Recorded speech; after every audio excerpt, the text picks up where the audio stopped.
The police were still working hard to track down leads from the victim, now known as the Tattooed Man, when the next call came in on the 22nd of June. Hogan had been called out to the woods near the Big Creek area of Cleveland after a teenage girl named Marie Barkley had called in the discovery of headless remains. He reported that the dead man was lying on his stomach in the nude, and the head was partly wrapped up in his clothing about 15 feet north of the body. It appeared that the body had been lying at this point for at least 2 months and was very badly decomposed. The victim this time was a 40-year-old man, and he appeared unusually to have been killed on the scene as he lay on a large pool of blood that had soaked into the ground. Coroner Pierce noted that the body was in an advanced state of decomposition, with skin and flesh denuded in large areas. Rodents, maggots, and the process of decomposition had removed portions of the internal viscera. The head had been separated from the body at the junction of the second and third cervical vertebrae, the ends of which bones showed no evidence of fracture. The state of decomposition was, in fact, so advanced that the head was nothing more than a skull by this point, which led Pierce to conclude that the body had been laying on the ground between 2 and 3 months. Hogan finally came on board with the other police, admitting that the killer seemed to have been just one man. The decapitations were showing too many signs of a skilled cut, not just a brutal severing. Ness had ensured that this line of thought was kept from the press, however, who was still enjoying their own storytelling. During June, the Republican Convention and the Great Lakes Expo was enough to keep the story from flying too high in the press, and Ness was happy to keep things that way. After the 2 conventions, however, there was little to shield the story from the public, and the papers had a field day when, on September the 10th, Detectives Orly May and Emil Mussey responded to a call from a man named Jerry Harris concerning something he had seen floating in a filthy pool of water on East 37th Street of Kingsbury Run that resembled a torso. The torso was removed from the creek and was sent to the county morgue. A search was immediately begun alongside of the creek and the weeds for the balance of the body. The fire rescue squad was then called, and the creek was dragged with grappling hooks with a view of recovering the remainder of the body in the outlet of this creek, which comes out of a tunnel at this point, at which point the body was dumped over and small portions of flesh were found on a ledge where the torso struck when it was thrown over the edge into the creek. We were unable to recover any portions of the body with the grappling hooks, so we proceeded in using sealing hooks, and we recovered 2 legs below the knee. We then continued to search further and recovered the right thigh.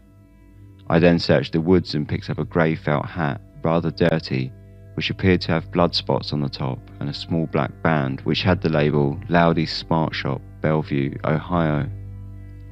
A blue work shirt was found wrapped in newspaper along the bank of the creek where the body was thrown into the creek. The shirt was covered with blood. As the police dredged the lake, hundreds of spectators crowded around to see what the commotion was about. A diver later found the rest of the man's body, though by now the press and locals had seen all they needed. The Mad Butcher of Kingsbury Run was a household name, and people talk openly about his reign of murder.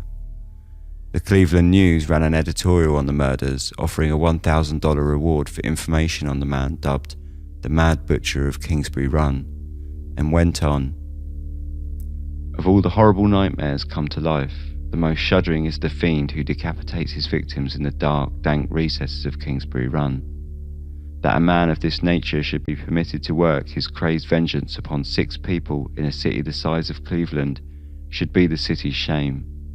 No Edgar Allan Poe, in his deepest opium-maddened dreams, could conceive horror so painstakingly worked out." Pierce concluded that this latest victim could not be identified, however, had been in the pool for around 2 days, had been in his late 20s, and the cause of death had been decapitation. He also noted that the cuts had been done by a confident hand, leading speculation to a natural conclusion. Whoever was killing these people was a professional of some sort, someone who knew their way around anatomy and could handle a blade, as well as amputations. Ness could not push the murders aside any longer, and he now decided that it was time for himself to become more directly involved, along with enlisting 20 detectives to work on the case full-time. This group was headed up by Peter Merlo and Martin Zalewski, The pair of detectives worked tirelessly, calling in and interviewing every homeless person they could find in the Kingsbury Run area. By the end of investigations, they interviewed over 1,500 people alone, almost a third of interrogations undertaken by the entire department. They also took to undercover work, dressing as homeless and spending days and weeks at a time in the Kingsbury Run area or riding the rails. They hunted down rumours of men with names like the Chicken Freak, Witch Doctor and the Giant of the Run, but all had come to nothing. Meanwhile, Coroner Pierce put together a team of individuals including himself, Ruben Strauss, the pathologist who had worked on the previous 6 victims, County Prosecutor Cullerton, Police Chief Matowitz, Lieutenant Cowles, Inspector Joseph Sweeney and Sergeant Hogan. The team also consisted of several heads of local insane asylums and mental health hospitals. The newspapers dubbed this group the Torso Clinic, and the team held meetings to discuss who the killer may have been. Whilst this may seem ordinary now, this was in fact one of the first examples of modern-day profiling. The Torso Clinic concluded that the killer was one man, that the Lady of the Lake was not to be included in the canonical murders as far as investigations were concerned, as it was judged to have been done too long before the recent spat of murders, that the killer was psychotic but not insane and must have been able to uphold himself in public, that he must be large and strong as he was transporting bodies, and this along with the size 12 footprint that had earlier been found. He was likely a resident of the Kingsbury Run area and must have had a private place in which he could kill and clean the bodies, that he was picking on the lowest rungs of society, seeing them as easy prey, and that he was either a butcher, hunter or possibly a nurse. At least, they all agreed that he had held some level of anatomical skill. They stopped just shy of calling out the possibility of him being a doctor directly, most likely a form of classist elitism. However, as the picture of the man they hunted was sketched out, detectives were to begin investigating physicians in the local area with a history of mental instability. In November, a new coroner was elected as county official named Sam Gerber. He was qualified with degrees in both medicine and law, and the press saw him as another star on the county's judicial force. It was not to be long before he would have his first chance to directly investigate the Mad Butcher. On February the 23rd, 1937, in a repeat of The Lady of the Lake, the upper half of a woman's body was found washed up on the shore by 156th Street. Unlike those victims before it, cause of death was determined not as decapitation. Though the head had been severed, it was judged by Coroner Gerber to have been done after death, which was no longer than 4 days prior.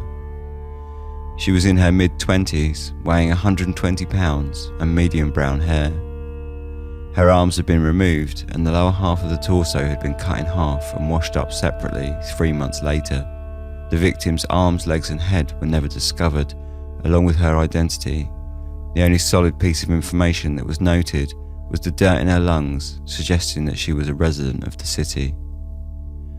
Gerber later summarised that whoever the killer was, he was now convinced he had anatomical skill, and the search for a learned man and even the possibility he was a doctor became a serious line of inquiry. Ness contacted the local press and asked them to tone down the manner of their reports on the case, suggesting that the killer may, at this point, be killing for show, enjoying the gruesome attention he was garnering from the numerous daily headlines.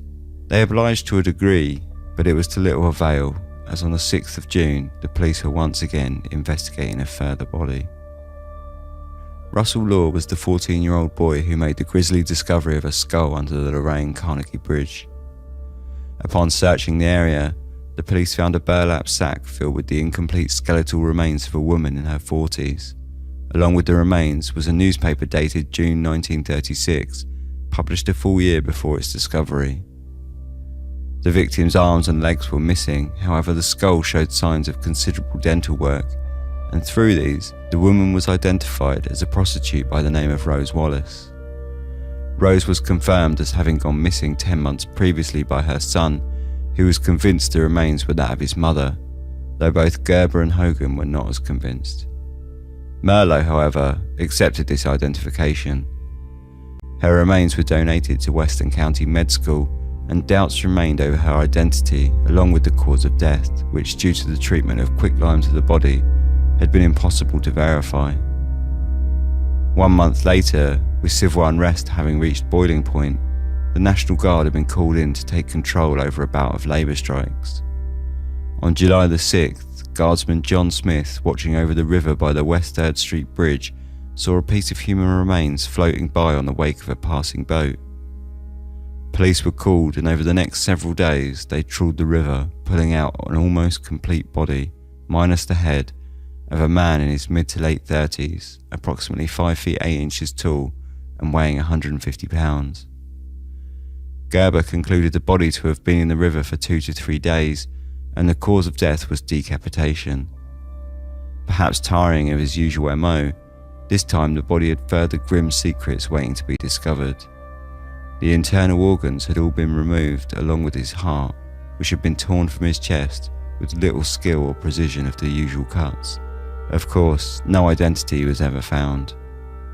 Local nurses, physicians and medical students were checked out by the detectives, and special surveillance warrants were issued for any that showed signs of unusual behaviour, meaning any that showed signs of illicit drug use, prostitution, alcohol, or, a depressing sign of the times, homosexuality.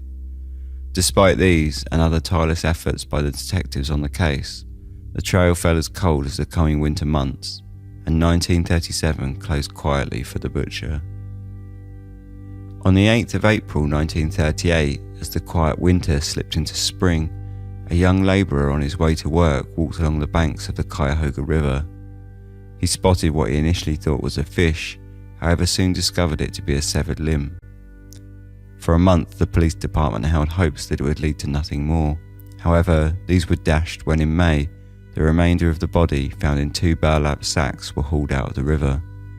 The sacks contained the naked remains of a woman's torso that had been cut in half, her thighs and her feet. The arms, legs and head were never found. Gerber concluded the woman to have been between the age of 25 and 30, around 5 foot 3 inches tall and 120 pounds, with cause of death predictably again being decapitation, and no identity was ever realised. On the 16th of August, 3 scrap collectors foraging on a dump site found the torso of the next victim of the Mad Butcher. The torso was of a female and was twice wrapped in a man's double-breasted blue blazer and a quilt. The legs and arms were found nearby in a makeshift box and wrapped in brown butcher's paper, tied up with elastic bands, and the head was found a little further away, wrapped similarly. As the police combed the area for any more body parts or forensic evidence, they came across the scattered skeletal remains of a second body, this time of a man who had had several limbs wrapped in brown paper. Both sets of remains were determined by Gerber to have belonged to individuals between the ages of 30 and 40, and though both victims were thought to have been murdered some months before, it was concluded that they could only have been dumped 2 to 3 weeks prior to their discovery. With no cause of death able to be determined, and enough deviations from the previous 10 bodies, there were some doubts that these were victims of the butcher at all. However, they did show signs, particularly of dismemberment and decapitation. One detail of note concerning their final dumping place was that the bodies had been left within plain view of Eliot Ness's very own office window. The press had a field day with the most recent finds, and they heavily criticised Ness for his inability to stop the butcher. Ness had to do something drastic and fast. On the night of August the 18th, just 2 days after the most recent discoveries of the bodies, Ness led a raid on the shantytown of Kingsbury Run. He took the small neighbourhood by storm with 35 police officers, 11 squad cars, 2 vans and 3 fire trucks. The fire trucks might have seemed out of place at first, but their presence was made apparent by what was to come next. Once Ness had rounded up the population of the shacks and meticulously searched the place, he ordered the entire squat burnt to the ground, a move which was as drastic as it was harsh. Unsurprisingly, he was heavily criticised by the press, who came down on him hard for the draconian measure. The Cleveland Press ran a story that read, "That such shantytowns exist is a sorrowful reflection upon the state of society." The throwing into jail of men broken by experience and the burning of their wretched places of habitation will not solve the economic problem, nor is it likely to lead to the solution of the most macabre mystery in Cleveland's history. As for the men who were evicted from the shantytown and whose makeshift homes were burnt, they were charged with being homeless. Rather dryly, to this they pleaded guilty. Despite the heavy criticism, and one can only speculate if it was a direct result of the raids or not, the butcher's reign of murder appeared, at least on the surface, to have ceased. The murders finished as suddenly as they had started. In January of 1939, a letter sent from LA to the Cleveland Press and addressed to Chief of Police Mantovitz was the final public call on the affairs of the butcher. It read, "Chief of Police Mantovitz, you can rest easy now, as I have come to sunny California for the winter. I felt bad operating on those people, but science must advance. I shall astound the medical profession, a man with only a DC. What did their lives mean in comparison to hundreds of sick and disease-twisted bodies, just laboratory guinea pigs found on any public street? No one missed them when I failed. My last case was successful. I know now the feeling of Pasteur, Thoreau, and other pioneers. Right now I have a volunteer who will prove my theory. They call me mad and a butcher, but the truth will out. I have failed but once here. The body has not been found and never will be, but the head, minus the features, is buried on Century Boulevard between Western and Crenshaw. I feel it is my duty to dispose of the bodies as I do. It is God's will not to let them suffer." This letter was signed off with an X and sounded suspicious at best. Nevertheless, the particulars were investigated, but no head had ever turned up in LA.